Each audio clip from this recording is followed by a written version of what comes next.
resolvi organizar aqui meu guarda-roupa e aí eu encontrei essa caixinha aqui, que era do tempo que eu competia jiu-jitsu, né? A galera acha que eu entrei no esporte agora, corrida, modinha, não. Sempre gostei de esporte, sempre. E eu sempre quero ser o melhor em tudo que eu faço. Seja no esporte, seja no meu trabalho, como pessoa, tudo eu quero ser o melhor. E aqui tem algumas medalhas que eu ganhei. Não sei cada vez, não sei se eu perdi isso quando tá na casa da minha mãe, não sei. Mas aqui tem algumas medalhas. E, cara, aqui eu me dedicava muito mesmo. Ah, mas por que tu não volta ao jiu-jitsu? Medo de se machucar, né? Porque hoje eu trabalho com as mãos, preciso fazer avaliação e tudo.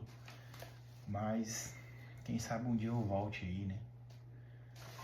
Algumas das medalhas que eu coleciono, que realmente eu ganhei, né? Tipo, foi competindo e eu fui o melhor naquilo ali.